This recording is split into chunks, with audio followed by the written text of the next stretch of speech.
what is it about this type of storytelling, this kind of science fiction storytelling that keeps dragging you back, that really enchants you?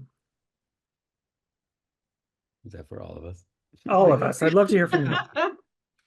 No, Star Wars isn't anything universe. You can tell any kind of story in it. And I learned that from George firsthand on Clone Wars. We told so many types of stories. It wasn't just one thing.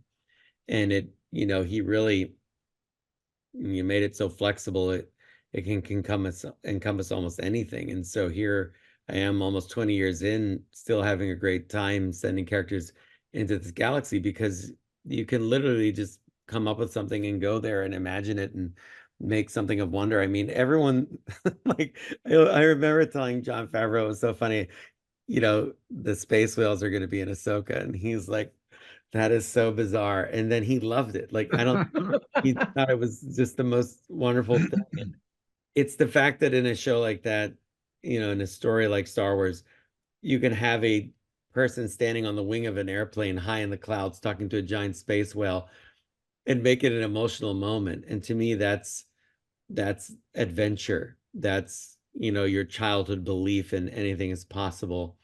That, when I watched Jason and the Argonauts as a kid, I believe those magic things were just, on an island somewhere out there, that it was just outside of what I knew. I always used to think of how Frodo and Bilbo would step outside their house, and that path outside their house walked all the way to Mordor if you wanted to somewhere terrible, but also somewhere good. And that idea of how it connected your world and that the adventure is right out there. And Star Wars has that, except it's galactic and intergalactic now. So it's endless creativity. And as long as you remember that that's all the environment and the backdrop, that's all the spectacle, but that the characters work and that they're relatable because they go through all the same things we do, that is where the power of it is. That's where its relatability is. That's where you see yourself, you see your friends, your family in those characters. When you look at your dog and you realize that, oh gosh, it is just like Chewbacca sitting in the front seat. It's far, far away, but it's oh so close, Star Wars, and it's so tangible. That's the wonderful thing about it. And everybody can go there and have a character and be a character.